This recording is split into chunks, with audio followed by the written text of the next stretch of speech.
Hey guys, welcome back to another episode. And today I have a special guest with me. I'm going to allow her to introduce herself. Assalamu alaikum. My name is Noor. I'm from Singapore and I've lived in Oman for the last 6 years, 6 amazing years, alhamdulillah. And Noor, how many kids do you have? I have one. I am actually a new mom. My daughter is 8 months old. Mashallah. We met her, guys. She's so cute, mashallah. And how was Ramadan before getting married, after getting married, and after having a kid? Especially as she's so young. She's only 8 months. How is it different? So, very different. I think before marriage, of course, I lived with my mom and my sisters. So, you don't have any responsibility. There's no one I need to be responsible for. And then, of course, after marriage, alhamdulillah, my husband, he's very independent, so it's not like I have to cook for him or I have to, this kind of stuff. And also, I didn't know how to cook before I got married. So it was my husband who taught me how to cook. So that's still pretty easy. And we moved to Oman immediately after we got married. Yeah. Oh, I think I need a whole other episodes of her and her journey, because that's really interesting to see how different families have different perspective and how it's okay to get married even when you can't cook. Yeah. How would you describe your experience with that? The experience of not knowing how to cook. Learning on the go. So I wasn't, I wasn't brought up in a household where I have to do certain things. So that, I think, relieved some of the pressure. I was able to do what I wanted to do. And, when I got married, alhamdulillah, I was also very certain of, making sure I choose the right partner who's not going to be like, no, you need to do the housework, you need to do this, you need to do that. So, it was not as hard a transition. I know I'm in a privileged position, especially for someone who's Southeast Asian. Like, not many people can say that. But yeah, so for me, it was an easy transition. And my husband loves to cook, so he was very happy teaching me. And my mother-in-law, she's a great cook too. So alhamdulillah, it was a learning process. And how did Ramadan feel like when you were a child? And is there any memory in particular that you cherish? I would say as a kid, I don't know if cherish is the right word, but I just remember being really thirsty the first time I had to fast. Oh, yeah? So I remember coming home in school. I remember during break times, I would actually eat because I would forget that I was fasting. Oh, yeah. And then my sister, who's in the same school as me, and she's older than me, so she would come and like, what are you doing? You're fasting. And then when I came home, sometimes when we take wudu, when we do our ablution, I would just drink the water while I'm taking wudu. So, but my mom, she was really kind. She didn't admonish me for doing that. So I think that made me, like, that grew the love for Ramadan. Like, it was easy for me. Like, oh, okay. It wasn't like, no, if you can't do this, you can't do that. So, yeah. So I think I grew up with that sort of feeling towards Ramadan. Yeah. So back to you being a new mom. How do you balance being a new mom and taking care of your little one during Ramadan? So this is actually really hard for me because she's only 8 months old, which means I'm only 8 months postpartum. And, my pregnancy was not easy. It was really difficult. My delivery was complicated. And I think I definitely had like postpartum, when they say women go through postpartum depression and things like that. So that was something I went through. I'm probably still in it. I've not gotten out of the thick of it. But, and then, Ramadan is here. So one of the things, my husband told me was, you don't need to fast because you're breastfeeding and, it's difficult for you. You don't want to worry about your milk decreasing and things like that. So, I'm blessed to have that permission. Sometimes you feel like, oh, but what if I don't fast? But for him to tell me that it's okay, you can always pay back and things like that. So that really helped me. I think that's made it slightly easier for me to not only take care of myself, but also take care of my child. And yeah, but this Ramadan, I told myself, because on the first day, my husband had to, he's fasting. So, and he was like, it's okay, I'll make my own iftar. And I felt so bad. I was like, no, this Ramadan, I'm going to cook for you every day. I'm going to try and do that. So, yeah, so that's been, alhamdulillah, it's easy. And also, living in Oman, it's so different. Ramadan in Oman and Ramadan in Singapore is very different. I'm so happy to experience it in Oman. Like, it makes it easier, even though I'm not fasting. But the years when I was, when I was still married but without a child, you really feel Ramadan here. Yeah. What's the major differences between Ramadan in Singapore and Ramadan in Oman? So Singapore is not a Muslim country.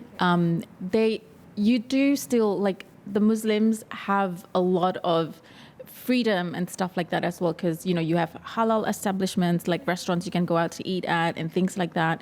The mosque, they do iftar every evening. But in terms of, like, as a country, that it's not a Muslim country. So in Oman during Ramadan, like, the malls, the shopping malls play Quran.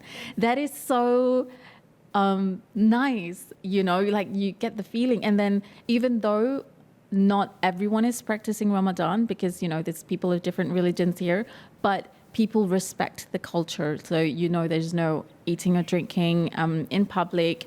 And I think as a country, when you are practicing Ramadan in that sense, a lot of my friends who are not Muslim, they're like, oh, do you know what? I want to try it too. Yes. Because, like, some of them are teachers at school and they see young students fasting. And so they feel like, oh, if a student can do it, I can do it too. So, they try to also practice the culture. And I think that's really beautiful. Yeah. As a new mom, what's one piece of advice you'd give to a new mom, to another new mom, and it's her first Ramadan as well? I would say take off the pressure of needing to do Ramadan in a certain way. Because Allah, alhamdulillah, Allah has made our religion easy for us. So despite what some people say, or you need to do this, you need to do that, but Allah has made it easier for you. So do what you're able to. So if you're not able to fast, it's okay.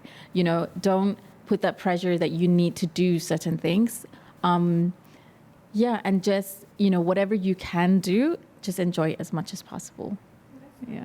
And what's the biggest challenge you faced so far as a mother and as a mother in Ramadan? So, I think not being able to do as much worship as I would like to, because I feel like I have to be with her all the time. And also because it's just me and my husband in Oman. We don't have family here. It's not like I can call, oh, mom, can you come and look after her while, I go to the mosque or something. My sisters are not here. And so it's a bit isolating. So, wanting to, like, if I, like, back home, I could just, let's go to the masjid tonight, but now I can't, like, she has to sleep a certain time, she has to feed a certain time. So really the schedule is around her. So I think that's the hard bit, like, reconciling with the fact that you want to do certain things in Ramadan, but you can't because you're looking after her.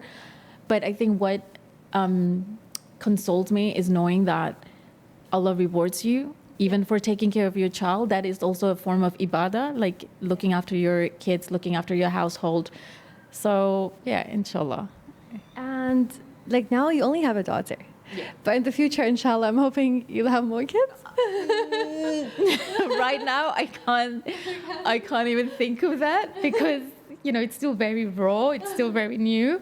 But, Allah he's the ultimate decider of things. But currently, my decision is no. No. Okay, so as she grows up, inshallah, what values do you hope to install in her? 100%. I think we're super focused on her character. I think that's more important to us than anything in the world. And I think courage, I think in this world today, you need courage. You need to be brave, and especially as a girl, you know, when she grows up into a woman, we know how hard it is to navigate. You know, whether it's certain maybe an industry that she wants to go into that's not, you know, filled with women, or you know, just anything. I think as a woman, it's just a little bit harder in a lot of things. So I definitely want to instill in her courage as the first thing, that it doesn't matter if you're a woman, you know, you can, whatever you want to do, just set the right intention and go for it, you know. That's really nice. Yeah. And what's a self-care tip you follow as a mom and you want to keep in Ramadan or outside Ramadan? Is to make time for myself. I think a lot of the times we put everyone else first except yourself. And it's not that you're doing it on purpose. You just tend to do it because, I don't know, you're a woman, you know, you just tend to put everyone else's needs before yours. So I'm still practicing it. You know, I've not gotten very good at it yet, but I'm really trying to take time out for myself. Like, tell my husband, okay, on this day, this time to this time, I want a me time, you know, so you take after her, like you look after her. And so, yeah, just forcing yourself to make time for yourself. That's really nice. And how has your appreciation for your own mother changed or grew since becoming a mother yourself?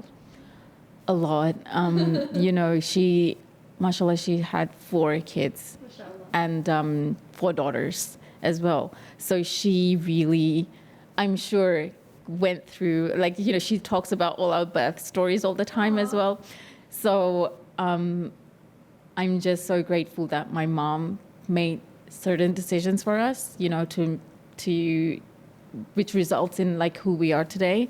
And yeah, for that, I'm really grateful for her. My mom always tells me you will never know how being a mother is hard until you have kids of your own. And she's like, you'll never appreciate me until you have kids.